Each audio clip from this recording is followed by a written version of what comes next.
السلام عليكم، مرحبا بكم في قناة مطبخ الأميرة الشلفية. إن شاء الله تكونوا بخير حبيباتي.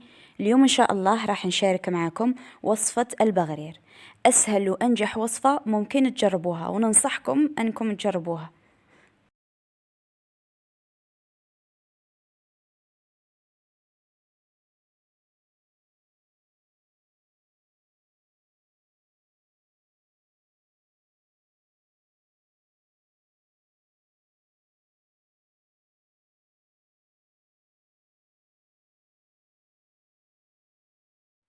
نبداو على بركة الله في المقادير.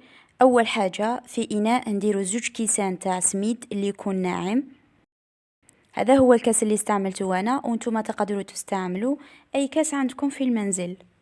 نضيفوا الكاس الثاني تاع سميد،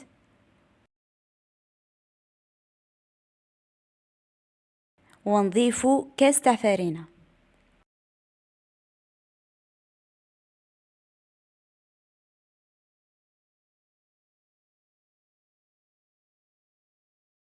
ونضيفوا ملعقة كبيرة خميرة الخبز،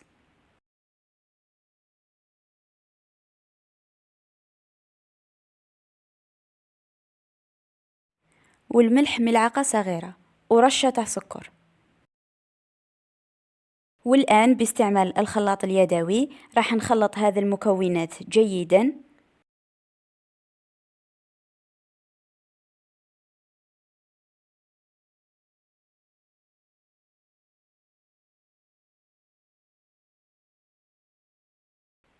ونضيفوا 4 كيسان تاع ما اللي يكون دافي.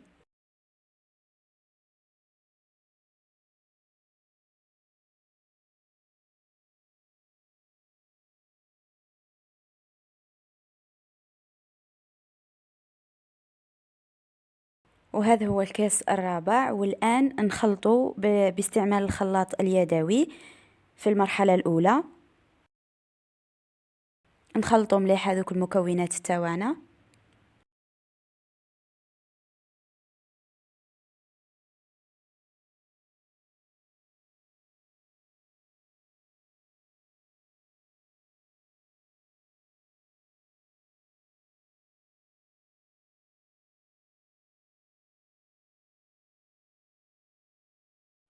والآن نستعملوا الخلاط الكهربائي. كل ما نخلطوا هذا السميد مليح، كل ما راح يجيكم هذا البغرير هايل.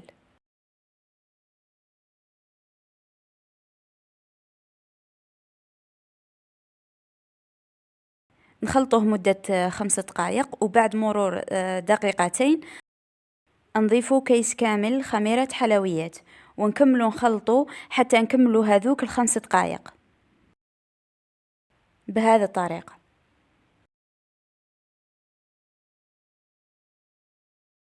بعد ما نكملوا هذوك 5 دقائق نغطوا هذا الخليط تاع البغرير، ومن ضروري نغطوه جيدا ونخلوه يرتاح مدة 5 دقائق. حاولوا أنكم تتبعوا جميع الخطوات باه ينجح لكم البغرير.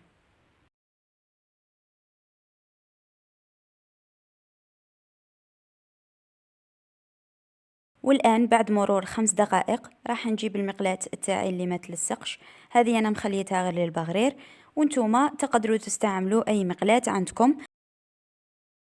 بسم الله، نجيب كمية من الخليط ونحطها في المقلاة، ونخليها على نار قوية. يعني النار لازم تكون عالية باه يتشكلوا هذا الثقوب بسرعة ويجوكم ناجح من أول مرة.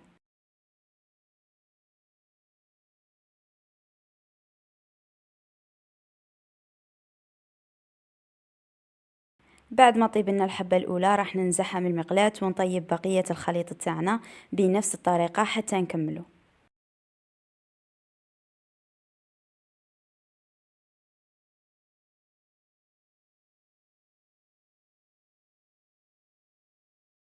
إذا هذا هو البغرير تاعنا، وصفة ناجحة 100%. يجي بزاف هايل، تقدروا تقدموه بالزبدة ولا الحسل، كل واحد وكيفاه يبغي يقدموه. إن شاء الله وصفة اليوم تكون نالت إعجابكم، وما تنسوش تجربوها، تشاركوا الوصفة مع أصدقائكم، مع العائلة تاعكم لتعم الفائدة. خلوا لي جميل الفيديو وتعليق مشجع.